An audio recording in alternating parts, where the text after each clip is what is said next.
안녕하세요. 선부중학교 2학년 학생 여러분, 현기승입니다. 이번 시간은 바로 고려의 멸망과 조선의 건국에 대해 공부할 시간입니다. 프린트는 49번 프린트고요. 교과서는 144쪽에 해당하는 부분입니다.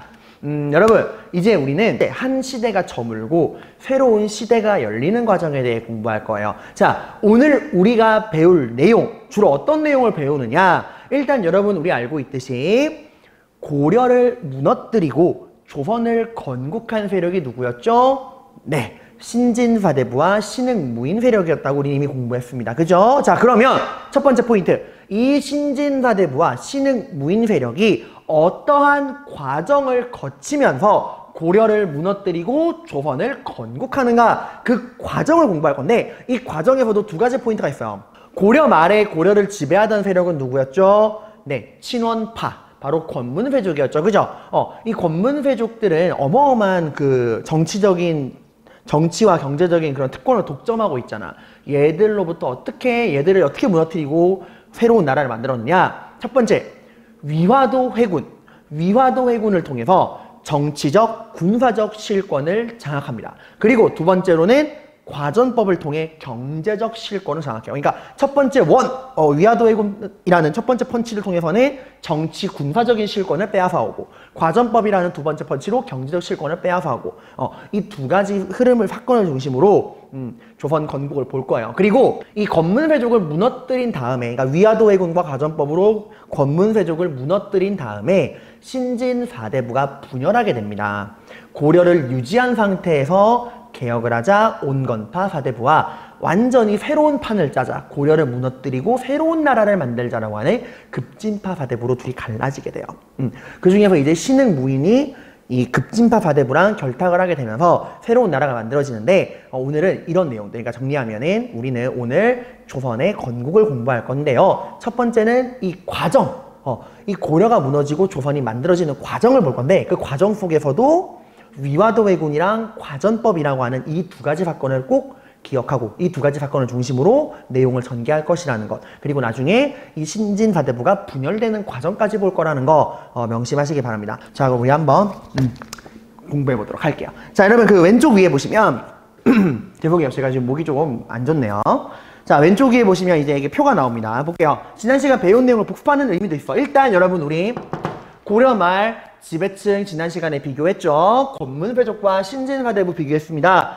배운 내용을 중심으로 간단하게 정리 한번 해볼게요. 일단 권문세족의 출신은 뭐였죠? 네, 굉장히 다양합니다. 다양한 신분 계층, 천민부터 귀족까지 다양한 신분과 계층으로 이루어져 있어. 이들의 공통점은 뭐였죠? 그렇지, 누구에게 딸랑딸랑? 원나라에게 딸랑딸랑 거리는 친원파, 친원 세력이었다.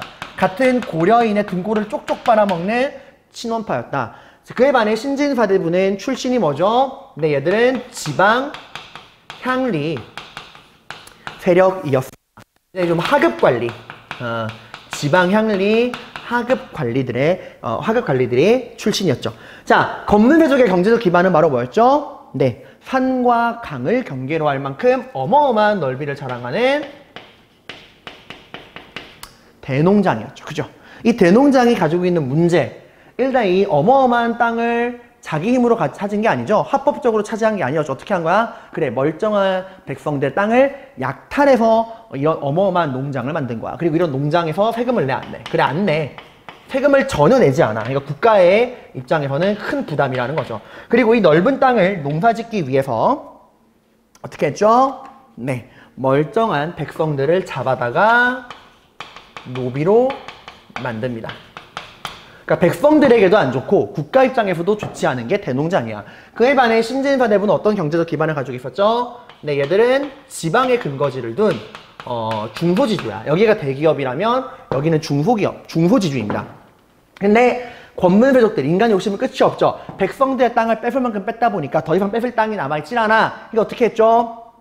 권문세족들이 이제 이 지방 향리들, 지방의 근거지를 둔 이 중소지주인 지방 향리들의 땅마저 빼앗으면서 그들의 경제적 기반을 위협하기 시작했죠. 자, 그 권문세족들의 사상적 기반은 불교.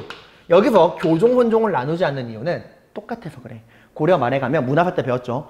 그동안에 있었던 불교의 그런 개혁적 성격은 다 사라지고 불교는 교종이고 선종이고 할 거 없이 권문회족과 결탁해서 막 온갖 고리 사태여 막 그런 짓을 하면서 더 이상 이 고려라고 하는 나라를 이끌어갈 사상적 이념을 제시할 능력을 잃어버립니다. 나침판으로서 역할을 할 수가 없는 거예요. 그래서 말했죠. 신진사대부 새로운 역사 주도 세력에게는 새로운 길을 제시해주는 새로운 사상 이념이 필요하다. 신진사대부가 가지고 온 새로운 이념, 불교를 대체할 새로운 이념은 바로 유학의 한 갈래인 도덕과 명분을 중시하고 옳고 그름이 무엇인가를 따지는 성리학이었죠.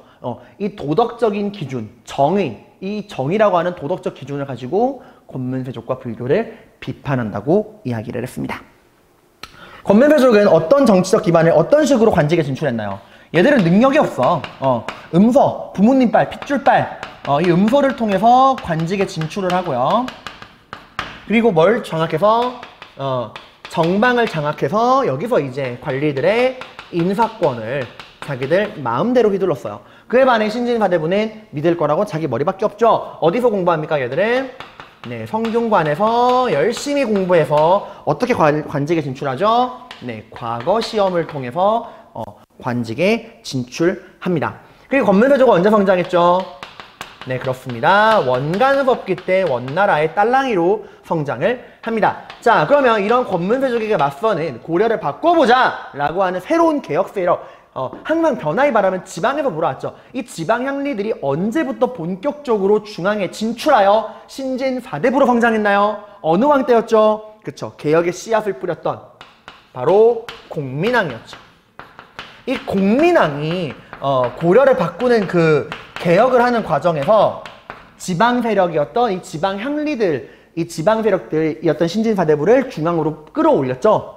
성균관을 크게 지어서 거기서 성리학도 가르치고 과거 시험 봐서 뽑아 올리면서 이 공민왕의 개혁 정치, 권문세족을 견제하고 고려를 바로 세우려는 이 공민왕의 개혁 정치 덕분에 이 지방 세력, 지방 향리들이 뭐로 성장한 거야? 신진사대부로 성장을 했던 거예요. 알고 있죠? 그러니까 원간섭기 때 성장했다. 공민왕의 개혁 정치 때 이 지방 세력이었던 신진사대부가 중앙으로 진출했다. 그러니까 지방 향리에서 중앙에 진출해서 뭐가 된 거야? 신진사대부가 된 거예요, 여러분들. 이해가죠? 그 지방 향리들을 중앙으로 끌어올려서 신진사대부로 업글시켜준 게 공민왕이었고, 자, 외교적으로 권문세족은 당연히 누구랑 친하게 지내려고 그래요? 그죠? 얘들은 친원 정책을 주장합니다. 그에 반해 신진사대부는 그렇지, 누구? 이 원나라를 대신해서 중국 대륙의 지배권을 차지하고 있던 명나라, 이 명나라랑 친하게 지내야 된다라고 말하는 거야. 당연하죠. 얘들은 지금 원나라를 싫어하고 권문세족을 싫어하니까.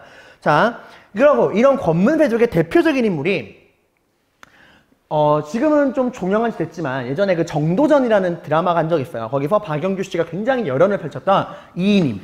권문세족의 대표는 바로 이인임입니다. 자, 그럼 이 신진사대부의 대표는 바로 누구냐?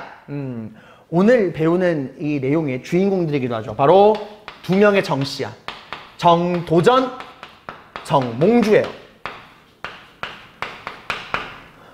이 둘은 신진사대부, 이 공민왕의 개혁 정치 때 성장한 대표적인 신진사대부야. 그리고 얘네들이 그거예요. 둘 다 지방향리 출신인데 공민왕에게 등용이 되어서 이제 서울로, 개경으로 올라와서 성균관에서 함께 공부한 선배와 후배예요. 성균관에서 열심히 성리학을 공부한 선배와 후배야. 정몽주가 나이가 많아요. 정몽주가 선배고 정도전이 후배입니다. 근데 이제 둘은 워낙 마음이 통하다 보니까 서로 이제 친구 먹어요. 둘이 이제. 우리 조상님 여러분 되게 참 웃긴 게, 여러분 우리 동양 한국 하면 나이 따지는 거 있잖아요. 야, 너 몇 년, 남자들끼리도 막 그래요. 만나면 나이부터 물어보죠. 너 몇 년생이야? 이러고 빠른 따지나 빠른, 나 빠른이라고 막. 근데 여러분, 우리 조상님들 보면은 나이 차이 한 대여섯 살, 여섯, 일곱 살, 열 살까지는 친구 되는 거에 아무런 문제도 안 돼. 우리 조상님들은 나이 차이가 중요한 게 아니라 나랑 뜻이 통한다면 그가 나의 친구다 라는 생각을 했어요. 아무튼 둘은 굉장히 친했고 이 정몽주가 정도전을 굉장히 아껴줍니다. 왜냐면 정도전에 집안이 별로 좋지 않아. 정몽주는 굉장히 유서 깊은 좀 명문 집안이었다면 정도전은 이게 좀 여러 설이 있는데 아마 지금 추측하기로는, 그러니까 아버지는 이제 나름 지방 향리인데 어머니가 천민, 그러니까 첩의 자식이었다. 그러니까 천민 출신의 첩의 자식이 정도전이었을 거다 지금 생각을 해요. 그러니까 어머니의 그 신분이 천하다 보니까 항상 천민 첩의 자식이라는 꼬리표를 달고 있던 게 정도전이었어. 그래서 되게 성균관에 입학했을 때도 그 주변 동기들이 되게 무시하고 막 안 놀아주고 그래요. 근데 그런 정도전의 능력을 알아보고 정도전을 편견 없이 허물 없이 대해준 선배가 정몽주였어. 그래서 저는 정말 친했습니다. 그런데 자. 그리고 또 고려 말에 새롭게 성장한 개혁 세력이 누구였죠, 여러분들? 예, 신흥무인입니다. 이 신흥무인은 언제 성장했죠? 여기서 신흥이라는 말을 붙이는 건 그 무신정변 때 등장했던 그 무신이랑 달라서 그래. 막 정중부, 경대승, 이의민, 최씨정권이랑 다른 무인이야. 얘들은 언제 성장한 거야? 그래, 원명교체기 때 북쪽에서 내려오는 중국 도적대 홍건적, 남쪽에서 치고 올라오는 왜구, 일본 도적대 왜구, 얘들의 침입을 고려 정부가 막아내 못 막아내. 고려 정부는 이미 막아낼 능력이 없어요. 그래서 얘들을 정부가 아니라 이 무인들이 자기 개인의 사병을 끌고서 이 이민족의 침입을 막아내고 그 침입을 격퇴하는 과정에서 엄청난 인기를 끌어모읍니다. 백성들에게 거의 슈퍼 아이돌이에요. 오늘날 BTS 저리 가라 정도의 아이돌입니다. 그 대표적인 신흥무인이 최영과 이성계예요. 여기도 참 이 정몽주, 정도전 관계가 비슷하다. 정몽주가 되게 좋은 집안이고 정도전이 한미한 집안이라고 그랬죠. 여러분 한미한 출신, 천안 출신 약간. 최영과 이성계도 나이 차이가 진짜 많이 나요. 최영이 완전 대선배고 이성계는 까마득한 후배야. 근데 이성계는 그 쌍성총관부 있죠. 이제 그 원간섭기 때 이제 원나라가 고려로부터 뺏어간 그 쌍성총관부 있잖아. 이게 이제 공민왕이 수복을 하잖아요. 그 쌍성총관부를 원나라에 빌붙어서 지배하던 친원파가 이성계 아버지야. 이성계 아버지는 그 대표적인 그 친원파였어요. 이자춘이라고. 근데 이제 시대가 변하는 거 보고 원나라가 힘을 잃는 걸 보고서 이제 공민왕이 쌍성총관부를 공격할 때 내부에서 이제 원나라 또 배신하고 호응하면서 다시 고려로 돌아왔죠. 그때 이후부터 이성계네 집안은 그 변방, 이 동북방, 쌍성총관부가 되게 고려 입장에서 되게 변방이잖아. 변방의 촌놈, 원나라를 따라다니면 원나라에게 빌붙어 있던 배신자 집안, 촌놈이라고 되게 무시를 많이 당했거든. 그에 반해 최영은 고려 최고의 명문 집안이에요. 다이아몬드 금수저의 흑수저. 하지만 이번에도 최영은 아무런 편견과 허물 없이 이성계를 보듬어주고 이끌어주고 인정합니다. 이성계의 능력을 알아본 거예요. 근데 이렇게 있었다라고 하는 거예요. 자, 그러면 여러분들 이제 어떤 일이 일어나는 걸 봐야 되는데 여기 이 스토리 좀 알아둬야 돼요. 이 정도전과 정몽주는 이 신진사대부의 대표라고 했죠. 자, 신진사대부의 목적이 뭘까, 얘들아? 얘들은 뭐예요? 목적이? 그치? 지금 이 고려는 잘 나가고 있다, 못 나가고 있다? 지금의 고려는 굉장히 문제가 많다! 왜? 문제 많은 이유가 뭐야? 원나라와 그 원나라에 빌붙어 있는 권문세족들 때문이다. 그러니까 이 고려가 바로 서기 위해서 어떻게 한다? 원나라의 간섭을 끊어버리고 그 원나라에 빌붙어 있는 권문세족 어떻게 한다? 쓸어버려야 한다. 고려를 바꿔야 한다. 라는 그 개혁적인 세력이 신진사대부야. 그 선두에 있던 게 얘네 둘이고. 그래서 막 공격을 해요. 어떤 일이 있었냐면은 그때 그러니까 막 싸워. 그러니까 정도전이랑 정몽주가 이제 막 이인이만 태클을 많이 걸어요. 특히 어떤 일이 있었냐? 당시 원나라에서 사신이 와요. 사신이 왔는데 이인임이 함정을 판 거지. 정도전이랑 이제 정몽주한테 니네가 우리 고려의 대표로서 원나라 사신을 접대하는 외교관의 역할을 맡아라 라고 했어요. 그렇게 말을 했는데 받아들일 수 없는 거잖아, 얘들 입장에서는. 그래서 둘 다 거부합니다. 그래가지고 둘 다 그걸 이제 국가의 명을 거부했다는 이유로 이제 둘 다 엄청 고생을 하는데 정몽주는 그 좀 온건한 성격이기도 하고 워낙 그 좀 집안이 그래도 나름 명문 집안이라 이인임이 그렇게 심하게 건드리지 못했는데 정도전은 천안 출신이잖아. 그래서 이인임이 타겟으로 친 게 정도전이었어. 그래서 정도전은 이 이인임과의 이런 갈등 끝에 관직을 빼앗기고 귀양을 가게 됩니다. 하루아침에 모든 걸 잃어버린 거예요. 근데 이 귀양 생활이 정도전과 이 역사를 바꿉니다. 정도전은 그래도 아버지를 잘 만났죠. 어머니 천했어도. 평생 태어날 때부터 개경에서 태어나서 나름 도련님으로 자라왔단 말이야. 근데 모든 걸 다 잃고서 귀양을 한 거죠. 전라도 나주 그 남쪽 지방으로 귀양하는데 거기서 본 거예요. 그러니까 늘 서울에서 잘 먹고 책으로만 세계를 공부하다가 처음으로 모든 걸 다 잃고 자기 발로 지방에 가서 지방의 참담한 현실을 본 거야. 그러니까 고려 백성들이 정말 얼마나 지금 비참하게 살고 있는가. 지금 이 나라 백성들이 얼마나 힘들게 살고 있는가. 그러니까 개경이 있을 때는 몰랐지. 성균관에서 좋은 옷 입고 공부할 때는 몰랐죠. 도련님 시대는 몰랐는데 자기가 직접 가보니까 상상 이상인 거예요. 백성들이 너무나 힘들게 살고 있는 거야. 툭 하면 왜구들이 쳐들어와. 툭 하면 홍건적이 쳐들어와. 지배층은 지들끼리 싸워. 세금 뜯어가. 땅 뺏겨. 백성들은 아무런 꿈도 희망도 없이 죽어가고 있던 거예요. 그걸 본 거야. 그래서 정말 깨달은 거예요. 이 고려는 답이 있다 없다? 없다. 이 고려는 도저히 답이 보이지 않는다. 이 썩어빠진 사회를 바꾸고 백성들을 잘 먹고 잘 살고 편안하게 해줄 거면 완전히 판을 어떻게 한다? 엎어버리고 새로 짜야 한다. 그러니까 우리가 알고 있는 개혁과 정도전의 진정한 시작은 이때부터 시작이에요. 그래서 내가 말했죠. 현실에서의 패자가 역사에서의 패자는 아니라고. 아마 정도전이 얘들아 이때 이인임에게 이렇게 막 자기 소신을 딱 말하면서 귀양을 가지 않았다. 그래서 적당히 굽히고 개경에서 그냥 도련님으로 지냈다. 그래서 역사 이름 못 남겼을 거예요. 그래서 정도전에 근데 봐봐 이제 깨달은 거야. 정도전에 근본적 개혁이 필요하다. 고려를 무너뜨리고 완전히 새로운 나라를 만들어야 한다는 그런 생각을 한 거야. 백성들의 그런 삶을 몸으로 느끼면서 사람이 경험이 있어야잖아. 근데 그러니까 참 단련이 된 거죠. 근데 정도전 본인이 그럴 힘이 있니 없니? 그래 쥐뿔 개털도 없단 말이에요. 여러분들 아무것도 좀 없잖아. 뭐 맨주먹으로 고려를 부실 거야? 정도전이 필요한 거지. 나의 이 머릿속에 있는 개혁사상.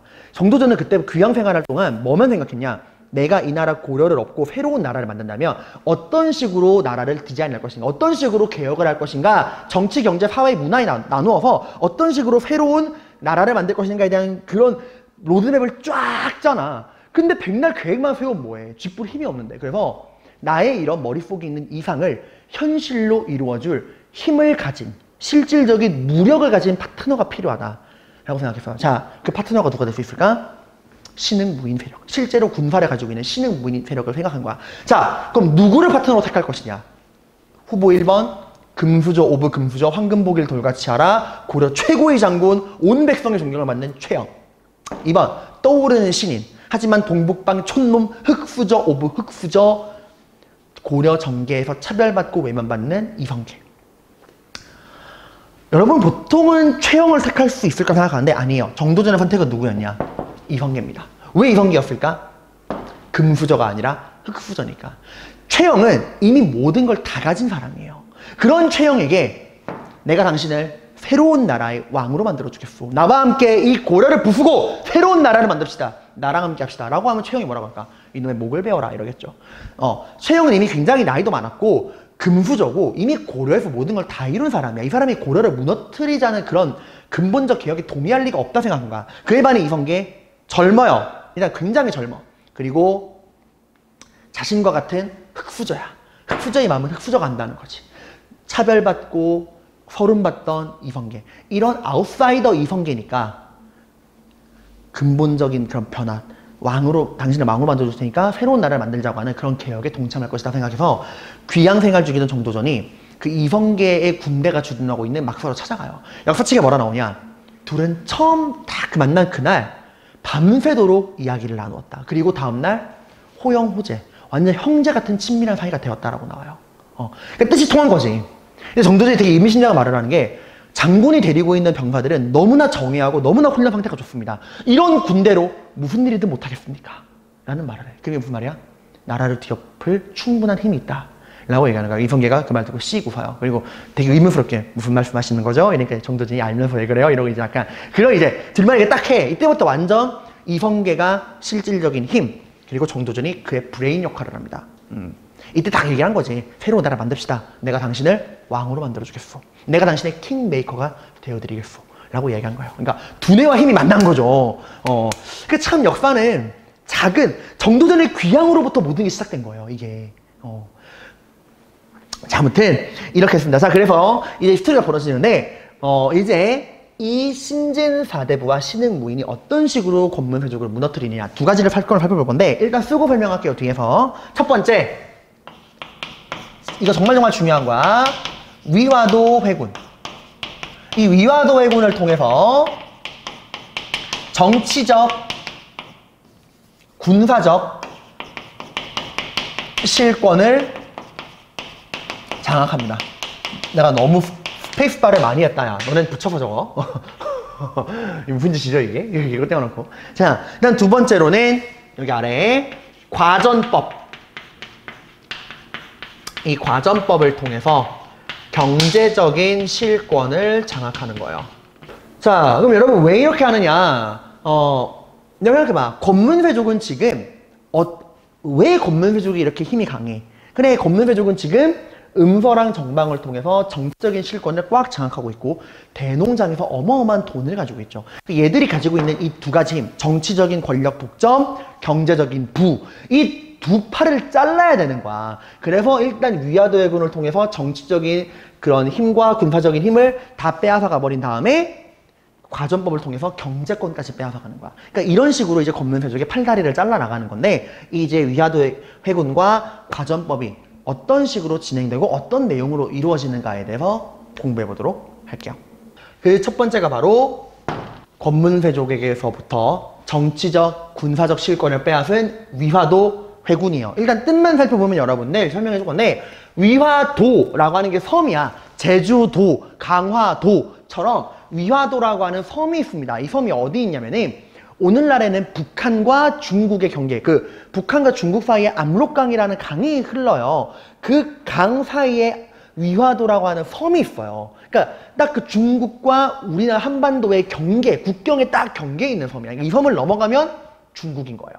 그 섬에서 돌이켰다, 빠꾸시켰다, 리턴시켰다. 무엇을? 군대를 돌이켰다라는 거예요.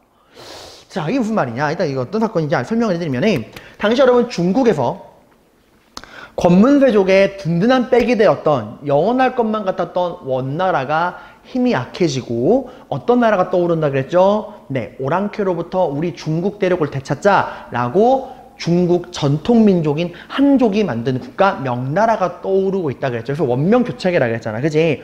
치열하게 싸웠고 어느 정도 승부가 납니다. 누가 이겼냐? 명나라가 이겨요. 그래서 명나라는 그 원나라로부터 이 중국 본토를 회복합니다. 그리고 이 원나라 세력은 어디로 쫓겨가냐? 다시 그들의 근거지였던, 원래 이 원나라가 무슨족이에요? 몽골족이잖아. 그들의 근거지였던 몽골 초원으로 쫓겨갑니다. 이제 중국의 중국 대륙에 새로운 주인이 등장한 거예요. 그게 바로 누구라고?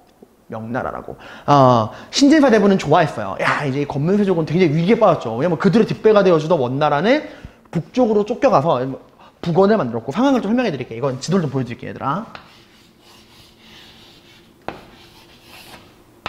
여기 이제 우리 고려가 있고, 이 원나라랑 명나라랑 치열하게 싸우다가 결국에는 명나라가 승리를 거두고 중국 대륙을 차지하고, 원나라는 북쪽의 몽골 초원, 그들의 원래 고향이었던 몽골 초원으로 돌아가서 북원을 만들게 돼요. 상대적으로 이건 누구에게 위기야? 권문세족에게 위기고 신진사대부들에게는 기회죠. 그죠? 신진사대부는 이 명나라랑 친하게 지내려고 하니까. 근데 이 명나라가 이 딱 원나라를 북쪽으로 쫓아내고서 이상한 이야기를 하기 시작합니다. 고려에 시비를 걸기 시작해요. 야, 고려야, 너희 예전에 원나라가 너희 고려를 지배할 때 너희 고려 땅에다가 쌍성총관부라는 걸 설치했지. 쌍성총관부 기억나죠, 여러분들? 원간섭기 때 이제 원나라가 우리 고려의 땅을 빼앗아간 게 뭐뭐 있었어요? 제주도를 빼앗고 거기에 탐라총관부를 설치했고, 서경을 빼앗고 거기에 동령부를 설치하고, 철령 이북당, 이 정도 있죠, 여러분? 그 지도 화면에 띄워드릴게요. 이 지도 기억나실 겁니다. 이 철령 이북 땅을 다스리기 위해서 뭘 설치했어요? 쌍성 총관부를 설치했죠. 그죠? 그리고 그 제주도의 탐라 총관부, 서경의 동령부는 우리가 금방 돌려받았지만 이 철령 이북 땅은 원나라가 마지막까지 돌려주지 않았잖아. 어떻게 했죠? 그래서 공민왕이 개혁 정치를 통해서 힘으로 되찾은 우리의 잃어버린 영토였잖아. 공민왕이 되찾은 우리 영토였잖아. 그치? 근데 이제 명나라가 무슨 논리를 펼치냐면, 원나라가 쌍성총관부를 설치해서 지배하던 그 철령 이북의 땅, 그 땅은 이제 우리 거다. 이게 뭔 개소리냐? 이게 뭔 말이냐면, 그러니까 원나라가 이 철령 이북 땅을 지배했잖아. 쌍성총관부를 설치해서. 그치? 근데 지금 이 중국 대륙의 주인이 원나라에서 누구로 바뀐 거야? 명나라로 바뀐 거야. 이제 우리가 원나라를 대신해서 이 중국 대륙의 주인이 되었으니 원나라가 다스리던 그 천령 이북 땅은 이제 우리 거다 이거예요. 그럼 고려가 어이가 없는 거죠. 아니 그거 원래 우리 땅이었고 원나라가 불법으로 빼앗아간 거 이미 우리가 되찾은 지 꽤 됐어. 근데 이제 와서 이게 무슨 말도 안 되는 소리야 라고 나오는 거지. 어이가 없는 거지 얘들아. 말도 안 되는 거잖아. 뭐 원나라가 다스리던 땅이었다고 자기네 땅이라니. 이미 우리가 되찾은 지가 오래됐는데. 근데 명나라는 말로만 한 게 아니에요. 야 이제 원나라가 천령 이북 땅에 쌍성총관부를 설치했듯 우리 명나라도 이 천령 이북 땅을 다스리는 식민통치 기구를 설치하겠다. 천령위라고 하는 기구를 설치하겠다 하고 통보해 온 거예요. 일방적으로. 방 빼라. 이제 여기 다시 우리가 식민통치 기구 천령위를 설치해서 지배할 거니까 방 빼. 하고 고려에 통보합니다. 이게 이제 바로 뭐냐면 배경. 명나라가 고려에다가 뭘 요구한 거야? 명이 우리 고려 그 천령 이북의 영토에 천령위라고 하는 식민통치 기구를 설치하겠다는 걸 요구한 거야. 그러니까 천령 이북의 영토. 원나라가 쌍성총관부를 통해서 불법으로 지배했던 그 천령 이북의 영토, 공민왕이 되찾은 천령 이북의 영토를 이제 우리가 지배하겠다. 원나라 대신해서 라고 이야기를 한 거야. 여기에 대해서 고려 주정은 둘로 나뉩니다. 최영, 고려를 대표하던 그 무인 중에 한 명인 최영은 이건 말도 안 되는 일고의 가치도 없는 개쓰레기 같은 소리다. 이런 말도 안 되는 쓰레기 같은 욕을 받아들일 수 있다 없다? 절대로 없다. 그리고 이런 말도 안 되는 욕을 받아들일 수 없다. 누구 어떻게 하자? 명나라랑 싸우자. 아니 단순히 방어만 할 게 아니라 이 건방진 놈들 본때를 보여줘야 한다. 우리가 선빵을 때리자. 싸움은 선빵이다. 그래서 어디를 치자 그러냐면 우리 여러분 고구려 기억납니까? 그 고구려의 광개토대왕과 장수왕이 지배하던 우리 고구려의 영토가 어디였어요? 여기 요동반도 있죠? 여기를 치자. 군대를 끌고 이 요동으로 쳐들어가자 라는 얘기를 최영이 하고 이 최영을 지지한 게 누구냐? 권문세족이야. 그리고 이제 권문세족도 말하는 거야. 맞다! 우리 고려가 어떤 나라인데 우리는 고구려 후예 아닙니까? 어디 이 중국 오랑캐들에게 이런 말도 안 되는 욕을 받을 수 있습니까? 우리가 명나라 선방을 쳐서 요동을 점령합시다. 근데 우리 힘만으로 명나라랑 싸워서 요동을 정벌하기에는 조금 힘들 수도 있습니다. 적은 나의 친구라고 명나라에게 쫓겨서 이 북쪽에 도망쳐 있는 북원, 언제든 호시탐탐 명나라로부터 이 중국 대륙을 되찾으려고 하는 이 북원, 이 원나라랑 우리가 다시 동맹을 맺으면 우리가 요동을 차지할 때 원나라가 밀고 내려와주면 명나라를 쉽게 제압할 수 있지 않겠습니까? 이런 식으로 딱 나와버린 거야. 그러니까 최영과 권문세족의 주장은 뭐야? 명나라랑 뭐하자? 싸우자. 그리고 어디를 쳐들어가자? 요동을 쳐들어가자. 그리고 그 요동을 쳐들어가기 위해서 혼자서 명나라 이기기 힘드니까 누구랑 동맹을 맺자? 원나라랑 동맹을 맺자 라는 논리를 딱 들고 나온 거야. 여기에 반해서 또 다른 고려의 대표적인 무인이었던 이성계는 반대예요. 감정적으로 행동하지 말자. 국가 대 국가의 일은 감정적으로 접근하면 안 된다. 그러니까 이거 오해하면 안 돼. 이성계는 땅을 넘겨주자는 게 아니에요. 명나라랑 외교적인 방법, 꼭 전쟁 같은 극단적 수단이 아니라 외교적인 협상을 통해서 부당한 요구는 아니라고 말하고 우리가 좀 명나라랑 이런 좀 외교적인 방법을 통해서 문제를 해결하고 명나라랑 싸우지 말자. 봐라, 명나라는 새롭게 떠오르는, 새롭게 중국 대륙을 지배하는 새로운 패권 국가다. 이 거대한 명나라랑 우리 고려가 싸워가지고 무슨 이득이 있냐. 그리고 뭐? 원나라랑 친하게 지내자고? 이 얘기 또 발끈한 게 누구냐? 신진사대부예요. 원나라가 그동안 우리에게 얼마나 많은 피해를 끼쳤냐. 근데 이제 와서 원나라랑 친하게 지내자니 이건 일고의 가치도 없는 소리다 라고 이야기를 합니다. 이렇게 둘로 나뉜 거예요. 자, 정리해봅시다. 그러니까 이런 명나라의 천령 이북 영토에 천령위를 설치해서 이 천령 이북 영토를 지배하겠다라고 하는 이 명나라의 요구에 관해서 고려 조정의 대응은 둘로 나눴다고 했죠. 자, 최영과 권문세족은 최영과 권문세족파, 그리고 이성계와 신진사대부, 이렇게 대응이 나뉘게 됩니다. 이렇게 두 패로 나뉘게 돼요. 자, 최영과 권문세족은 뭐라 그랬어요? 누구랑, 자, 일단 뭐라 그랬어? 땅을 넘겨주면 안 되고 오히려 어떻게 하자? 선빵을 쳐서 어디를 정벌하자? 우리의 잃어버린 영토인 요동을 정벌하자. 그리고 그를 위해서 누구랑 연합해야 한다? 다시 원나라, 명나라랑 사이가 안 좋은 원나라와 연합을 해야 한다. 그에 반해 이성계랑 신진사대부는 뭐라 그래요? 요동정벌은 불가능하다. 지금 우리 고려가 얼마나 힘든 상황인데 저 거대한 중국이랑 명나라랑 전쟁을 해서 승산이 있다 없다? 없다 해서 이성계는 일단 요동정벌은 된다 안 된다? 안 된다. 국경 넘는 순간 나라 망한다. 요동정벌은 안 된다. 이성계가 요동정벌이 불가능한 4가지 이유를 논리적으로 들어옵니다. 거기 여러분 왼쪽 아래에 요동정벌이 불가능한 4가지 이유 사불가론이라고 있죠. 이거 화면에 띄워드리면 볼게요. 이성계가 얘기한 거야. 4가지 불가능한 이유. 1. 작은 나라로 큰 나라를 거역하는 일. 2. 여름철에 군사를 일으킴이 불가능하다. 3. 요동을 공격하게 되면 왜구들이 쳐들어올 것이다. 4. 장마철이라 활은 악교. 이게 활은 악교라는 건 그 활줄 있죠. 그 줄이 이제 늘어나고 많은 군사들이 역병을 앓게 될 것이다. 라는 이유로 반대합니다. 요동정벌은 안 된다. 4불가론을 내세워요. 4불가론. 자, 그리고 여러분들, 그리고 원나라랑 친하게 지내면 된다, 안 된다? 안 된다. 우리 누구랑 친하게 지내야 한다? 명나라랑 어떻게든 관계를 개선해서 친선 관계를 맺어야 한다. 이게 이제 이성계랑 신진사대부파의 내용이었어. 근데 얘들아 봐봐. 왜 이런 얘기를 했느냐? 일단 권문세족들은 정말 옛 고구려의 영광을 되찾고 싶어서 요동을 정벌하자 얘기할까? 최영은 정말 그런 생각 가지고 있었어요. 근데 권문세족은 정말 그랬을까? 아니야. 얘들은 지금 뭘 하고 싶은 거야? 그래, 이번 기회, 이 명나라와의 갈등을 통해서 다시 누구랑 친하게 지내자? 자기들의 든든한 백이 돼주는 권문세족은 친원파잖아. 얘들의 백이 누구야? 원나라. 다시 원나라랑 친하게 지내자라고 이야기하고 싶은 거야. 왜? 원나라랑 친하게 지내면 당연히 누구의 권력이 공고해지죠? 그죠? 그 원나라에 딸랑딸랑거리는 자기네 힘이 세지잖아. 그러니까 얘들은 철저히 정치적인 목적인 거예요. 이게 관심이 있는 거야. 그에 반해 신진사대부 입장에서는 이런 상황에서 명나라랑 전쟁을 해버리면 돌이킬 수 없잖아. 그럼 당연히 명나라랑 전쟁하면 고려가 친하게 지낼 수 있는 파트너는 원나라밖에 없어. 근데 원나라랑 친하게 지내는 순간 다시 옛날로 돌아가는 거예요. 다시 권문세족이 정권 잡고 다시 권문세족이 원나라에게 딸랑딸랑거리면서 고려 백성들 등골에 빨대 빨아가지고 쪽쪽쪽 빨아먹는 그때로 돌아가는 거야. 용납할 수 없는 거죠. 그래서 명나라랑 싸우지 말고 친하게 지내자. 요동정벌 안 된다라는 거야. 왜? 명나라랑 싸우는 순간 다시 원나라랑 친하게 지내고 권문세족이 다시 권력을 잡는 거예요. 그럼 안 되는 거잖아. 그러니까 되게 철저하게 정치적인 논리로 지금 대립을 하고 있는 거야. 누구랑 친하게 지낼 거냐. 자, 근데 제가 공간 조절에 실패해서 조금 더 지우고 쓸게요, 여러분들. 근데 당시 권력을 잡고 있던 건 최영이었습니다. 당시 고려의 왕이 누구였냐? 우왕이었어요.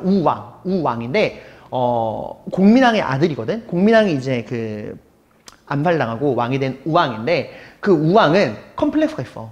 자기 아버지가 암살당했잖아. 그러니까 나도 언제 암살당할지 모른다 라고 생각하다 보니까 당시 고려 최고의 무인이었던 최영을 엄청 의지해. 그래서 최영이 나이는 훨씬 많거든요. 근데 이제 우왕은 왕이잖아. 근데 이 우왕이 최영의 딸과 결혼을 해요. 자신해서 최영은 싫다 그랬어. 어찌 신하된 자로서 제가 왕의 장이 될 수 있겠습니까? 저는 제2의 이자겸이 되기 싫습니다. 이러면서 이제 막 거절했는데 우왕이 제발 우왕 나 당신 딸이랑 결혼하고 싶어요. 막 이래가지고 최영이 사위가 돼. 근데 그런 상황이었는데 최영은 밀어붙여. 그러니까 권력을 딱 쥐게 된 거야. 최영은 밀어붙여. 최영은 빠꾸 갔어. 야 하라면 해. 요동정벌 할 거야. 이래가지고 반대에도 불구하고 고려 전역의 군대를 모읍니다. 그 모인 군대 규모가 한 5만에서 10만 정도 됐다 그래요. 그러니까 고려의 전전력을 다 모은 거야. 그리고 본인이 직접 총사령관이 되어서 요동정벌을 하려고 했어요. 그리고 근데 참 최영이 대단한 게 부사령관으로 누구를 임명하냐? 자신이 가장 믿고 따르는 후배인 이성계를 부사령관으로 임명해. 그러니까 나랑 이 최영은 믿은 거야. 비록 나랑 이 의견 대립은 있었지만 반대는 했지만 이성계는 나라를 생각하는 이 나라 고려의 정말 충성스러운 군인이다. 그러니까 군인의 미덕은 뭐예요? 충성이잖아. 일단 국가에서 결정된 사항은 따를 것이다. 그러니까 반대는 하더라도 결정되면 따를 것이다 해서 이제 이성계를 데려가려고 그랬어. 근데 우리 우왕이 장인어른 가지 마요 이렇게 한 거야. 왜?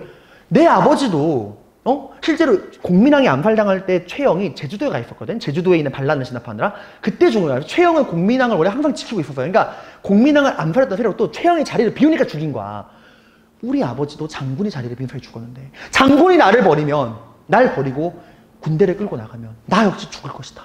그러니까 그 왕이 진짜 내가 기록이 나와. 울면서 최영이 바지가랑이를 붙잡고 장인어른 왕 가지 마요 왕 이렇게 한 거예요. 그러니까 최영이 차마 왕이 눈물콧을 빼면서 자기 바지가랑이 붙잡고 있는데 자기도 죄책감이 되잖아. 공민왕의 죽음으로부터 공민왕을 지키지 못했다는 걸. 그래서 네 전하, 저는 전하 곁을 지키겠습니다. 안심하십시오. 전 떠나지 않겠습니다. 하고 그 10만 군대의 지휘권을 자기가 가장 믿고 의지하는 후배 이성계에게 준 거예요. 너가 나를 대신해서 요동을 정벌해다오.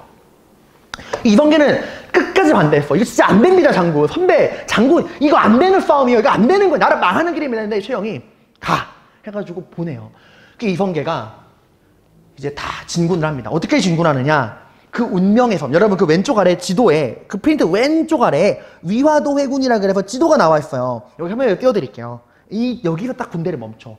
왜? 국경 지방까지 온 거야. 압록강까지 온 거예요. 이제 이 강을 건너면 중국 명나라 땅이야. 강을 딱 건너는 순간, 명나라 땅으로 들어가는 순간 돌이킬 수 없어. 그래서 이 마지막 경계선인 이 고려와 명나라의 경계에 흐르는 압록강. 이 압록강에 있는 위화도라는 섬의 군대를 딱 주둔을 시켜요. 그게 나가질 않는 거야. 왜냐면 여기서 한 발짝만 더 나가면 돌이킬 수 없으니까. 그래서 이성계가 편지를 또 씁니다. 한 번만 다시 생각해 주십시오. 여기서 군대를 정말 정지시켰다가 돌이킬 수 없습니다. 최영의 답은 뭐였을까?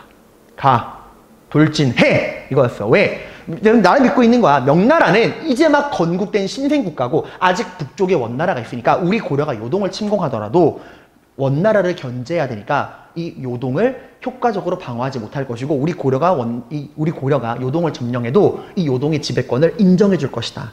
그러니까 명나라가 지금 안정된 상황이 아니니까 우리가 요동을 점령하더라도 어쩔 수 없을 것이다 라고 믿고 있었던 거야, 최영은. 그러니까 최영도 막무가내 애가 아니에요. 여러분, 최영도 그저 최고의 장군이야. 나름 최영도 전략적 근거가 있는 거예요. 이성계는 판단이 달랐지만. 이성계 어떻게 했을까? 이미 여러분 말했죠. 이성계는 누구랑 이미 한 팀이 된 상태야. 정도전. 이성계의 부인인 정도전이 말하는 거야. 장군, 기회입니다. 모든 고려의 군권이 당신 손에 있습니다. 지금이야말로 우리가 꾸었던 꿈을 이룰 기회입니다.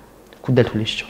이성계가 사실 고민하긴 해서 왜 이성계가 계속 현재 서냐면 최영은 자기를 믿고 자기를 인정해주는 자기의 정말 존경하는 선배잖아. 그 최영에게 인간의 도리상 칼끝을 겨누기가 망설였던 거야. 그래서 고민하다가 정도전이 장군, 지금 군대를 돌리지 않으면 아무것도 이룰 수 없습니다. 해서 결국 이성계가 정도전의 충고에 따라서 오케이 하고 이 위화도 섬에서 군대를 돌려요. 이게 바로 위화도 회군이야.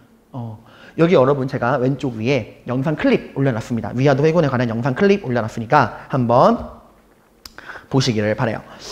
자, 결국 10만의 군대를 고려 전군의 지휘권을 진 이성계가 군대를 돌이킵니다. 이렇게 말하면 쌤, 최영은 바보예요? 아니, 그렇게 전쟁을 반대하는 사람을 총사령관으로 임명하면 어쩌자는 거예요? 했는데 여러분, 최영은 정말 순수한 군인이야. 그리고 이성계, 자기가 가장 아끼는 이성계도 자기 같은 순수한 군인일 거라 생각했어요. 군인은 반대하더라도 일단 국가의 명령에 따르는 게 미덕이니까. 하지만 이성계는 그렇지 않았다는 거죠. 근데 여러분, 최영은 뒤늦게 큰일 났구나 해서 최영은 그나마 남아있는 군대를 모아서 수도를 지키려고 하는데 이미 이성계가 고려의 전군을 끌고 나갔잖아. 10만을.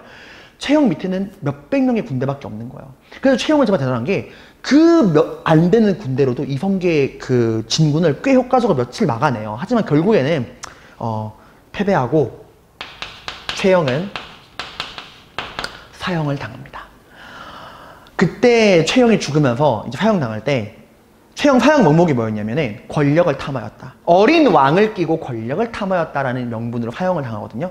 최영이 죽기 전에 내가 정말 권력을 탐했다면 내 무덤에 풀 한 폭이 나지 않을 것이다 라는 말이에요. 어땠을까? 진짜였어. 지금도 정말 이 과학적으로 증명된 미스테리인데 최영 무덤 근처가 다 풀이 있거든요. 근데 최영의 무덤에만 풀이 안 나. 그러니까 최영은 정말 억울했던 거죠. 아무튼 가장 믿었던 후배의 손에 최영은 형장의 이슬로 목이 베입니다. 그리고 우왕 하고 있던 우왕은 쫓겨나요. 우왕 하고 쫓겨납니다. 우왕 하고 쫓겨나요. 죽이진 않았어요. 쫓겨났어. 일단은 쫓겨났어. 그리고 그 우왕의 어린 아들인 창왕이 왕이 됩니다. 자, 이 위화도 회군을 통해서 이성계와 신진사대부는 무엇을 장악하게 되느냐? 고려의 정치와 군사적인 그런 실권을 장악하게 됩니다. 고려의 모든 군대가 이성계의 손아귀에 있고요. 그 군대를 통해서 이제 정치적인 권력까지도 장악할 수 있게 된 거예요. 자, 여러분 그 권문회족이 가지고 있는 그 특권은 두 가지가 있었죠. 음서와 정방을 통한 정치적인 권력 독점, 그리고 또 뭐 어마어마한 대농장에서 나오는 경제적인 힘이었죠. 그죠? 그 중에서 지금 무엇을 뺏긴 거야? 그지? 정치적인 권력을 완전히 상실한 거예요. 그죠? 자, 봐봐. 권문회족이 지금 정치적인 힘은 잃었지만 여전히 뭔 남아있죠? 네. 대농장에서 나오는 엄청난 그 돈, 경제적인 힘은 남아있죠. 이게 무서운 게 얘들아, 이 경제적인 힘을 빼앗지 않으면은 돈만 있으면 군대나 이런 거 얼마든지 만들 수 있어요. 그죠? 그러니까 이성계와 이 신진사대부 세력이 이 권문회족을 완전히 끝장내버리기 위해서는 정치와 군대뿐 아니라 뭐도 뺏어와야 돼. 그지? 권문회족이 가지고 있는 그 어마어마한 경제적인 힘도 빼와서 와야 되는 거야. 그래서 이 위화도 해군으로 정치와 군대 실권을 장악한 이성계와 신진사대부는 그 다음으로 권문회족의 경제적인 힘을 빼앗는 작업에 들어갑니다. 그게 바로 그 아래 나오는 과전법이에요. 근데 여러분 이거 제가 과전법을 필기할 공간이 좀 부족할 것 같아서 여기 부분을 조금 지우고 내용을 정리하도록 하겠습니다. 이게 필기 다 하셨죠? 못하셨으면 잠깐 정지하고 필기하고 들어주세요. 자, 과전법의 목적은 무엇이었느냐? 방금 말했듯이 과전법의 목적은 뭐죠? 네, 위화도 해군의 목적이 정치와 군사적인 실권을 장악하는 거였다면 과전법은 나머지 남아있는 권문회족들의 또 다른 힘, 대농장에서 나오는 그 권문회족의 엄청난 경제적인 힘, 경제적인 기반을 약화시키려고 나온 게 과전법이에요. 권문회족의 경제적 기반을 약화시키자. 그리고 이 권문회족으로부터 빼앗은 경제적인 힘을 누가 가지겠다는 거야? 그지? 신진사대부들이 가지겠다는 거예요. 자기들의 힘이 튼튼해져야 되니까. 그래서 이성계는 자신을 따르는 그 신진사대부들, 그들의 경제적인 기반을 마련해줄 목적도 있었던 거예요. 이런 두 가지 목적 아래서 진행이 됩니다. 자, 그럼 내용으로 어떻게 했느냐? 그럼 어떻게 해야 될까? 권문회족들이 가지고 있는 경제적인 힘을 약화시키려면 어떻게 해야 될까요? 간단합니다. 권문회족의 힘이 어디서 나오죠? 경제적인 힘이 산과 강을 경계로 할 만큼 어마어마한 넓이의 그 대농장에서 나오는 거죠. 그럼 어떻게 하면 돼? 그 대농장을 빼앗으면 돼요. 그죠? 근데 명분이 있어야 될 거 아니야. 그래서 권문회족들이 그 대농장을 만드는 과정에서 백성들의 땅을 빼앗았잖아. 그냥 자기들이 노력으로 얻은 게 아니잖아. 그래서 이렇게 말하는 거야. 지금 이 순간부터 철저하게 조사해서 너희 권문회족들이 백성들로부터 억울하게 빼앗은 땅이 있다면 다 국가가 그 땅을 몰수할 것이다. 라고 해가지고 토지조사를 통해서 권문회족들이 불법적인 수단으로 소유한 땅을 다 어떻게 하는 거예요? 국가가 몰수하는 거예요. 권문회족들이 불법적으로 소유하고 있는 토지를 몰수합니다. 그리고 이걸 어떻게 할까요? 이렇게 빼앗은 땅을, 이렇게 빼앗은 땅을요, 신진사대부들에게 재분배해요. 이를 통해서 여러분들 권문회족들의 경제적인 힘은 약해질 것이고 당연히 그 땅을 받은 신진사대부의 경제적 기반은 강화될 수 있겠죠. 그죠? 근데 여기까지만 들으면 아니 근데 쌤 이거는 그냥 권문회족이 가지고 있는 땅을 신진사대부에게 준다는 거 그럼 다시 신진사대부가 제2의 권문회족이 되는 거 아닌가요? 이러면 고려사회의 문제점은 아무것도 해결되는 게 아니잖아요 라고 생각할 수 있는데 이 과전법이 여러분 정말 획기적인 법이라는 게 뭐냐면 권문회족이 가지고 있는 땅은 여러분 이 고려 전국에 다 분포돼 있잖아. 근데 이 중에서 이제 불법적인 걸 다 빼앗아 온 거잖아. 그 땅을 다시 나눠줄 때요. 딱 한정시켰어. 어디만? 경기도만. 경기도에 있는 땅만 신진사대부들에게 분배하겠다. 그럼 나머지 땅은요? 다 국가가 가져가겠다. 이게 무슨 말이냐면 이거요. 다시 그 말한 대로 권문회족이 전국에 가지고 있는 그 수많은 땅을 신진사대부에게 다 주는 순간 신진사대부들도 에라 니가 나 땅 많아졌다. 나도 대농장이다. 이렇게 돼버릴 거잖아. 그러니까 이 개혁을 주도하던 이 정도전을 비롯한 신진사대부들은 스스로에게 족쇄를 칩니다. 우리도 전국 각지의 땅을 가지다 보면 우리도 욕심이 생겨서 또 제2의 권문회족이 될 것이고 또 세금 안 낼 것이고 그럼 이 나라의 문제 해결이 안 된다라고 해서 이 과전법에서 중요한 건 여러분들 오직 어디만? 경기도의 토지만. 경기도의 토지만 재분배했다는 거예요. 이건 또 주의할 거. 이 땅을 왜 신진사대부들에게 왜 주는 거야? 신진사대부들이 막 착하니까 내 편이니까 그게 아니에요. 신진사대부들이 지금 뭐니까? 그래, 국가를 위해 일하는 관리니까 국가를 위해 일하는 관직 복무의 대가로 주는 거야. 이거 그 땅의 소유권을 주는 게 아니라 뭘 주는 거예요? 네, 세금을 거둘 수 있는 권리인 수조권을 주는 겁니다. 수조권. 이거요. 이 땅을 봐봐. 권문세족이 불법으로 소유한 토지를 몰수한 다음에요. 그 땅을 원래 주인에게 돌려줘, 소유권은. 그리고 그 땅을 돌려받은 농민들이 다시 농사를 지을 거 아니야. 그지? 그리고 뭘 내야 국가에? 세금을 내겠죠. 근데 이제 지방에 있는 땅은 원래 주인에게 돌려주고 세금을 누가 걷는 거야? 국가가 걷는 거야. 근데 경기도의 토지만큼은 원래 그 땅을 빼앗긴 농민들에게 땅을 돌려주고 그 농민들이 그 땅에서 농사지은 세금을 신진사대부들이 거둘 수 있는 권리를 주는 거예요. 이해가죠, 여러분들?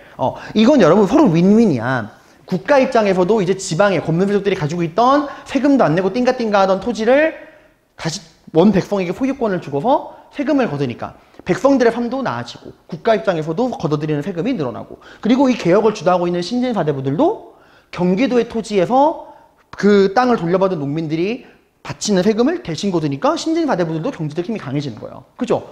국가, 백성, 신진사대부 모두가 활짝 웃는 그림인 거죠. 누구만 울고 있어요? 땅을 빼앗긴 권문세족들만 울고 있는 거예요. 근데 권문세족만 울고 있지 이때 이건 어마어마한 진짜 했던 게 백성들이 거리로 나와서 만세를 부르고 난리가 났대요. 이 과전법이 딱 발표됐을 때. 백성들이 막 그래가지고 엄청난 호응을 가지고 옵니다. 그리고 이건 자, 이 땅은 봐봐. 이 경기도의 토지만 대상이야. 지방 토지는 국가가 그 수조권을 가져갑니다. 여러분들. 그리고 이걸 왜 주는 거예요?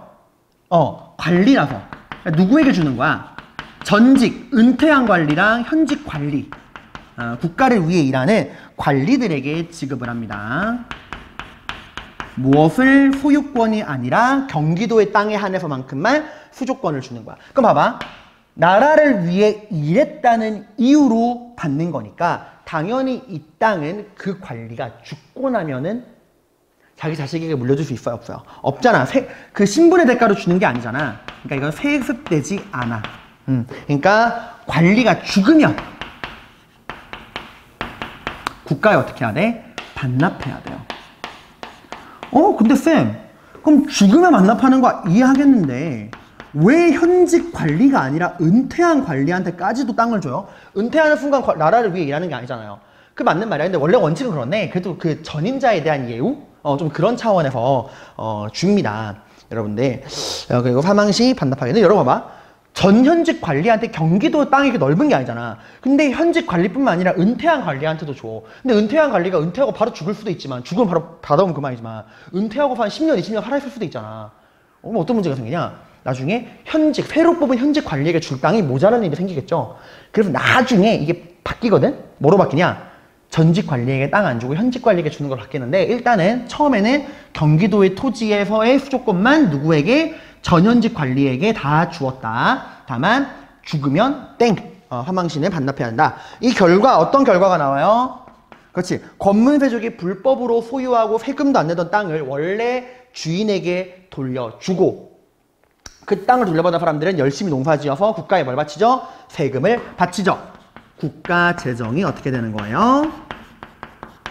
튼튼하게 되는 겁니다. 그리고 그 땅을 돌려받은 백성들도 여러분들 굉장히 삶이 안정되겠죠. 그리고 또 어떤 효과도 있을까? 그래, 비록 그 지방 땅은 국가가 다 수조권을 가져갔지만 경기도의 토지에서만큼은 신진 개혁을 추진하고 있는 신진사대부들이 수조권을 받아왔죠. 신진사대부들이 이제 뭘 장악한 거야? 그지? 권문세족들로부터 여기 좀 적을게요. 경제적인 실권을 장악했다라고 하는 거예요. 그러니까 위화도 해군을 통해서 정치와 군대의 실권을 장악했고 과전법을 통해서 경제적인 실권을 장악했다는 거예요. 이제 권문세족은 완전히 팔다리가 잘려나간 거야. 위화도 해군으로 정치와 군대를 빼앗기고 과전법을 통해서 경제적인 힘을 빼앗기고 이제 더 이상 권문세족은 부활할 만한 힘이 있다 없다? 없다. 이제 완전히 고려라고 하는 나라의 힘은 누구에게 온 거예요? 이성계와 신진사대부에게 온 거야. 그리고 이렇게 개혁도 이제 그동안 고려를 좀 먹던 고려의 기생충 같은 권문세족을 쓸어버린 거죠. 그죠? 그리고 이 가장 그 백성들이 힘들게 했던 토지 문제도 해결한 거예요. 여기서 이제 의견이 나뉩니다. 이제 여기까지는 여러분들, 여기까지는 신진사대부, 정몽주, 정도전을 비롯한 신진사대부와 이성계가 한 팀이었어. 모두가 똘똘 뭉쳐서 공동의 적인 권문세족들을 물리쳤던 거예요. 근데 이제 건동의 적을 딱 물리치고 나니까 의견이 나뉩니다. 여기서 더 악셀을 밟고 앞으로 나갈 것이냐, 브레이크를 밟고 멈출 것이냐, 좀 쉬었다 갈 것이냐. 둘로 나뉘어요. 첫 번째 의견. 여기 내가 뭐라고 적었니? 급진파 사대부, 온건파 사대부라고 적었죠. 급진파 사대부는 급발진. 그러니까 여기서 멈추면 된다, 안 된다? 안 된다. 더 나아가야 한다. 그리고 여기서 더 근본적 개혁을 하기 위해서는 이 고려라고 하는 낡은 시스템으로는 개혁을 할 수가 없다. 이거 어떻게 하자? 고려를 완전히 부셔버리고 새로운 체제, 새로운 국가를 만들자라고 하는 게 급진파 사대부예요. 우리가 이런 걸 뭐라 그래? 기존의 국가를 완전 깨부시고 새로운 국가를 만들자, 이런 걸 우리가 뭐라고 하냐면 혁명이라 그래요. 혁명. 이게 혁명파 사대부라고 합니다. 혁명. 자, 그에 반해서 온건파 사대부, 차분한 사대부들이 얘들을 뭐라고 하냐면 이미 충분히 개혁이 이루어졌고 이 고려 사회를 병들게 하던 권문세족을 물리쳤다. 그러니까 이제 고려는 뭐 할 수 있다? 충분히 고려는 부활할 수 있고 고려는 재활용할 수 있다. 그러니까 이 고려라고 하는 그 나라의 기본적인 체제는 유지한 상태에서 속 내용만 바꾸는 그런 차분한 개혁으로 충분히 문제를 해결할 수 있다라는 거였어요. 자, 이 급진파 사대부의 대표가 바로 누구냐면 정도전이었어. 그 귀양 갔을 때부터 새로운 변화의 로드맵을 짰던 정도전. 그는 말하죠. 고려는 유지될 필요가 없다. 이거 우리가 여러분 이런 걸 뭐라 그러냐면 역성혁명이라고도 해요. 국가의 주인은 여러분 왕조시대의 국가의 주인은 왕이죠. 고려의 왕은 누구? 고려의 왕들의 성씨가 뭐야? 왕씨, 태조 왕건부터 이어지는 왕씨들의 나라잖아. 역성혁명은 뭐냐면 역, 바꾼다. 무엇을? 성. 왕의 성씨를 바꾼다는 거야. 그러니까 새로운 왕이 등장해서 왕의 성씨를 바꾼다라는 거예요. 그러니까 나라를 새로 만들자는 거야. 그에 반해서 여러분들 이 온건파 사대부의 대표는 정몽주입니다. 그들은 말하죠. 고려를 무너뜨릴 순 없다. 고려 왕조를 유지해야 한다. 자, 드디어 이제 한 뜻을 품었던 그 친했던 선후배가 여기서부터 이제 뜻이 갈라지는 거예요. 그 전까지는 다 동의했지만. 근데 여러분 정도전이건 정몽주건, 그러니까 급진파건 온건파건, 이 신진사대부라는 뿌리는 같잖아. 같은 신진사대부잖아. 이 사대부들이 가지고 있는 공통적인 사상적 기반이 바로 뭐죠? 네, 성리학입니다. 도덕과 명분, 옳고 그름을 철저하게 따지는 성리학. 이게 그들의 사상이었죠. 그럼 여러분 성리학적 관점을 봤을 때 급진파 사대부가 맞는 말을 하는 걸까요? 온건파가 맞는 말을 하는 걸까요? 그러니까 성리학적 관점으로 따져봤을 때 따지는 거 좋아하잖아, 성리학은. 그지? 성리학적 관점으로 따지면 급진파 사대부는 이상한 말을 하는 거예요. 성리학, 유교의 한 갈래죠. 옳고 그름을 따지는 거죠. 성리학도 유교의 갈래야.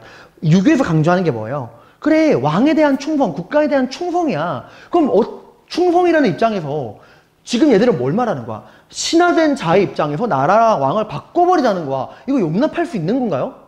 아니죠. 이거 절대 용납할 수 없는 얘기죠. 그죠? 그러니까 성리학적 관점을 봤을 때는 얘네가 진짜 정통적인 이야기라는 거야. 얘들은 되게 이단적인 이야기를 하는 겁니다. 그러니까 여기서 알 수 있는 거는 급진파 사대부는 성리학을 중시하긴 하지만 그들에게 있어서 성리학은 목적이 아니에요. 그냥 수단에 불과한 거야.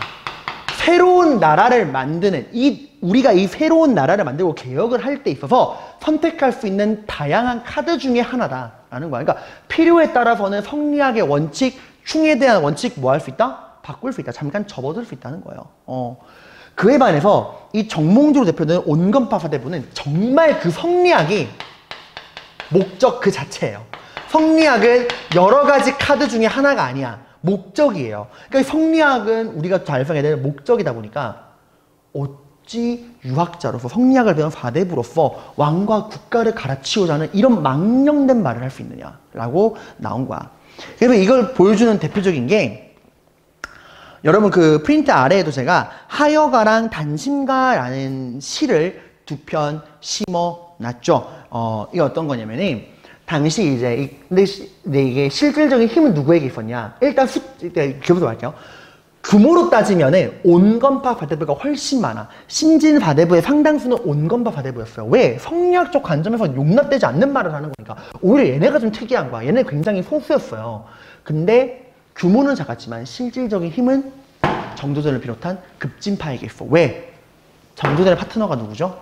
지금 고려의 모든 군대를 지휘하고 있는 이성계잖아. 애초에 정조전이 나라를 뒤엎자. 그리고 새로운 나라 만들자. 그 새로운 나라의 왕으로 누굴 택한 거야? 이성계를 택한 거야. 이성계에게 당신을 왕으로 만들어주겠다라고 하는 거예요. 당연히 이성계는 누굴 밀어줘? 밀어주는 거야. 이성계와 정도전이 정도전을 비롯한 급진파 사대부랑 이성계가 한 팀인 거예요. 얘네가 밀릴 수밖에 없지. 힘이 여기 있으니까. 근데 이제 이 정도전과 이성계는 정몽주를 죽이고 싶어 하잖아. 사실 맘만 먹으면 얘네 그냥 엎어버리고 나라 바꾸는 것도 일도 아니야. 이미 위안도 해군 때 게임 끝난 거예요. 이성계 손에 10만의 군대가 있다니까?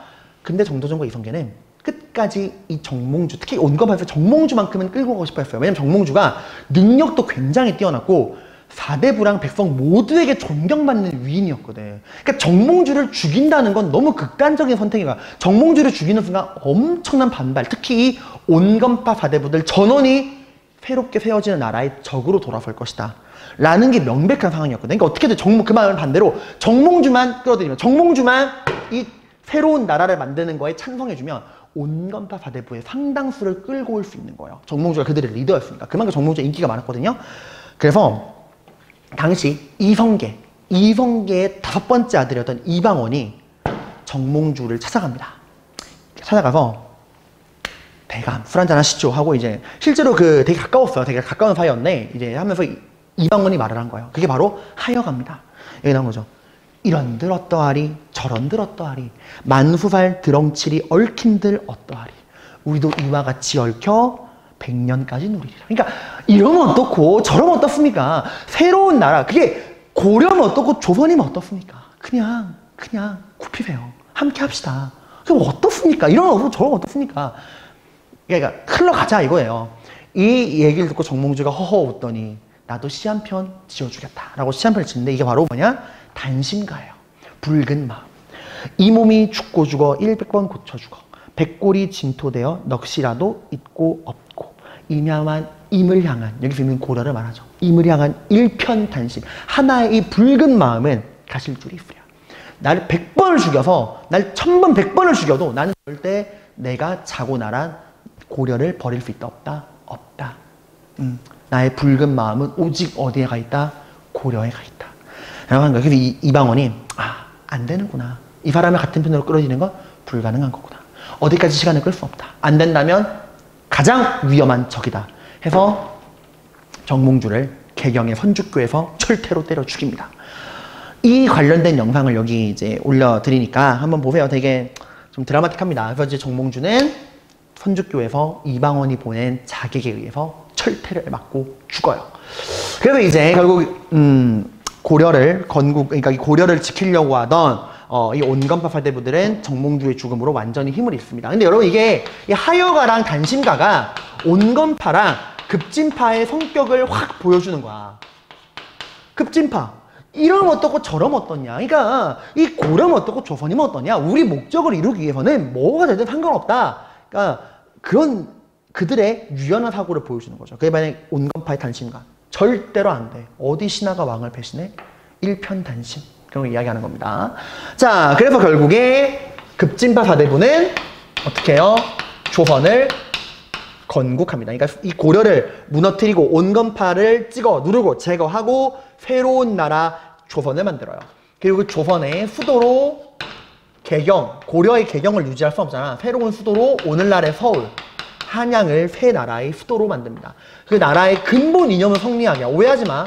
얘들도 사대부야. 성리학을 중시해요. 다만 그들 입장에서 성리학은 목적이 아니라 나라를 바꾸는 개혁 수단, 카드 중에 하나일 뿐이야. 그러니까 얘들은 성리학 이외에 도움이 될 만한 사상을 받아들이는 거에 거부감이 있을까요? 없습니다. 성리학 이외에도 이 나라에 필요하다면 다른 사상도 받아들일 수 있다. 그러니까 뭐 과학이라든가 기술 같은 거는 받아들일 수 있다라고 이야기를 하는 거예요. 얘들은 그리고 봐봐. 지금 얘들이 권력을 딱 쥐고 중앙에 있잖아. 당연히 모든 권력은 어디로 모은다고 할까요?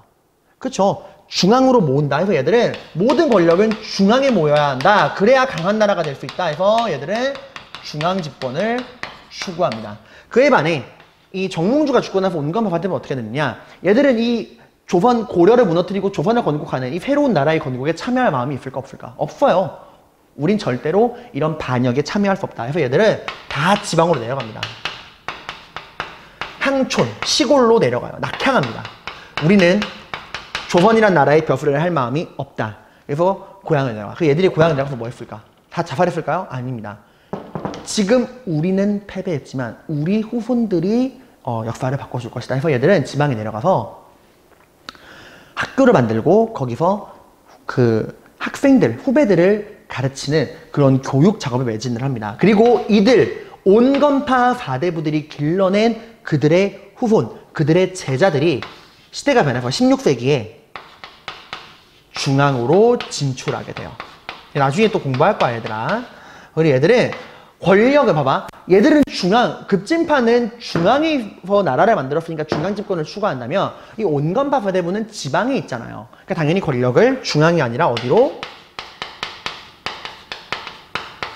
지방으로 보내야 한다는 향촌 자치. 향촌의 일은, 그 지방의 일은 지방에서 지방에 있는 사대부들이 알아서 하게 해라 라고 하는 향촌 자치를 추구하게 됩니다.